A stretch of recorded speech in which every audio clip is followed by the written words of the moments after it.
Well, hi everybody. How y'all doing today? Welcome to another day of Trailer Park Stories.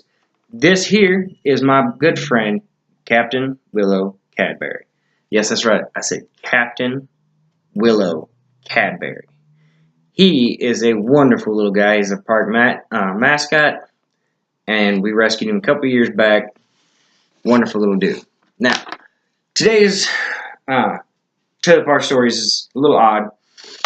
I want to take a note for a second, and I always say, don't judge a book by its cover. Well, I just got done talking a few minutes ago to a friend of mine here in the park. He's what we call our religious fanatic guy. He's not, one of them suicide bomber types. He's not that religious. No, he's goes to a couple different churches and has. He really likes the something that starts with a P or something like that. But anyway, he was recently let go from two different driving jobs, both because of the same reason. He got calls in on him because he's diabetic. So every now and again he's got a heart condition, so he gets real red in the face. And sometimes if his sugar's not right, he'll end up slurring a little bit. But he generally gets his stuff taken care of pretty quick. Now, that being said, a couple of times he did not.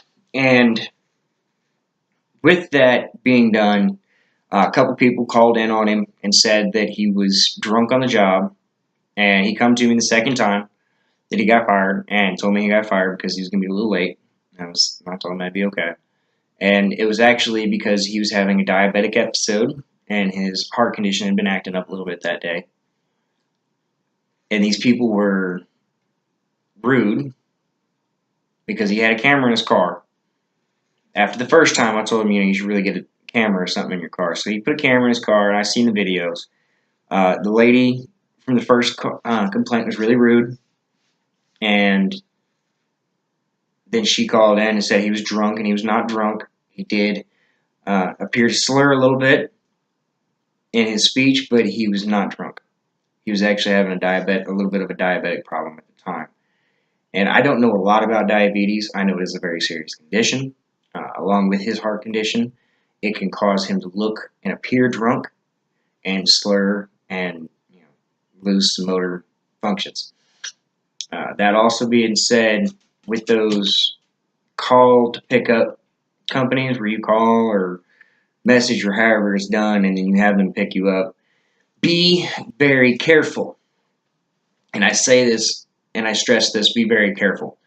Not only was he let go because someone was rude and mean and did not know, and they judged him without talking to him. Had they talked to him a little bit further, maybe he would have actually been able to straighten out his speech after he gotten his insulin and sugar and everything taken care of and back on the right track. Another thing with those same driving things, here lately in the news has been someone else who also used to be a resident here. And this guy used those driving places to his advantage. Like I stressed before, don't judge a book by its cover. The first guy, real nice guy, very religious, very nice, but he got red face, and whatnot. The other guy looked like a pretty decent guy, bit big in stature, but looked pretty decent, looked normal. Not normal.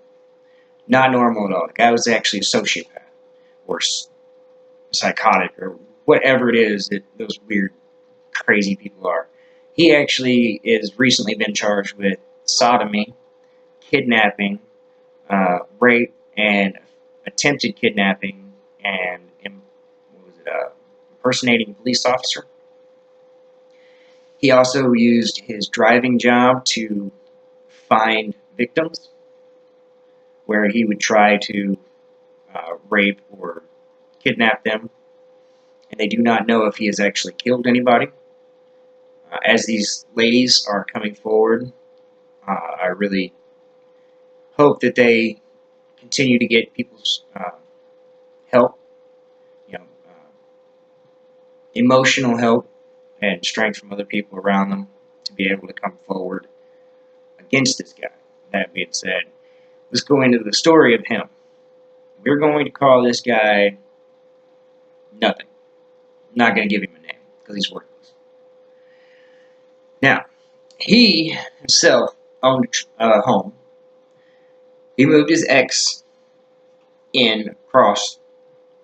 Everybody, across the park. Everybody thought that was kind of nice of him to pay that. Well, she moved in her brother and their mother and her girlfriend, which happened to be the brother's ex-wife's sister. Yeah. Okay, which that has nothing to do with it. So this guy's daughter got hurt. The news started coming around. He took that and ran with it. He thought he was the center of attention. He got as many interviews with her as he could, and everybody thought, oh, he's such a nice guy. Look at him, he's helping out his daughter. He's being, they're going through such a rough time, and it's just so horrible, and he's such a good guy. He's crazy. He was soaking it up, that's what he's doing. Which that, I think, is actually part of the trigger that helped him become the way he is now and what he's being charged with today. So, we're going to flash forward a little bit. He moves the ex-wife into the place catty-corner from him so that they're closer so he doesn't have to go so far to see his daughter. Great. Wonderful guy. Woohoo. Good dad. Right? That's what you would think. So I go over and do some work for him. I fix the floors and whatnot. Because he's going to give the place to his ex. Great guy. He's buying himself a house. He's going to give the place to his ex. Hey, can't get really much better than that, right? He's crazy. He did it because he's freaking crazy.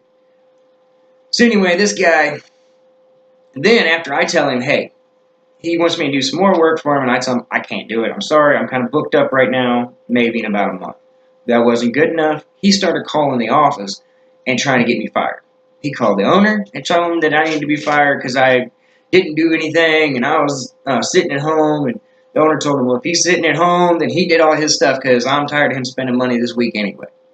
It's probably because the owner told me to go sit at home. There was a few times he told me, sit my butt in the office and don't spend another dime because I was spending too much money.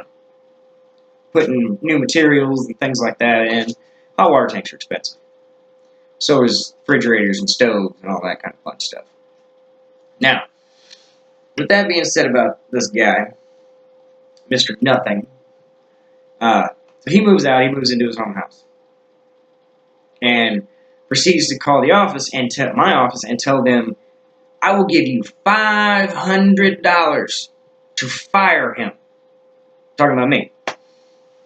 And, of course, the secretary says, no, no, no. And then she emails me and tells me that he offered $500 to have me fired. I said, take $250, fire me for the weekend, hire me back on Monday, and we both have a great weekend. I'll take $250 and go to the boat or pay some bills.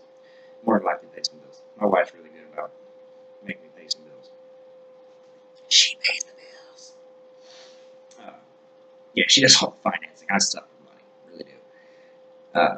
But anyway, so we're telling, this guy moves out, he tries to get me fired, and, ooh, ate some of the peanut butter things earlier, not good. Ugh. Either way, so this guy comes in, and I see him on the news, actually, just about a couple weeks ago. So then this guy, I see him on the news, and he's been charged with rape, sodomy, and there's been 2 counts so far. And now, I just seen him the other day, like last night, and it's a 3rd count of attempted kidnapping and sodomy, or sodomizing, rape, and all that. I think it's kind of the same thing, it's just different places. Anyway, but it's not a fun story. Because this guy works for driving companies, a couple of them, use the driving companies to go and get his victims. Women that were either broke down the side of the road, he would use his police stuff. He had a police belt and baton and hat and uniform and clothes, everything, the whole nine in his apartment or house when they raided it. But he would use that stuff. He would use the driving apps that he worked for in our area to pick up his victims. And we don't know how many he was actually gotten away with. And I really hope that the women that he did do harm to has the strength to come forward and help put this monster away for life, because that's what he is. He's a monster. He was manipulative. Everybody originally thought he was such a nice guy, and he was in the limelight. Everything was great, but you make him mad, and he turned, and he was an odd character. Very odd, very crazy, and that one is another one that you need to really watch who you get in the car with. You need to really watch everything that goes on around you. Don't just get into one of these driving things just by yourself. Always try to have somebody with you. And if you are by yourself, ladies, and you do call one of these companies to come pick you up and you feel slightly uneasy, don't get in the car. Find another way home. Or get on the phone, FaceTime, Skype, video chat, whatever it is, with somebody. Give them as much information about the driver, about the car or vehicle that you're in, about everything. And your locations.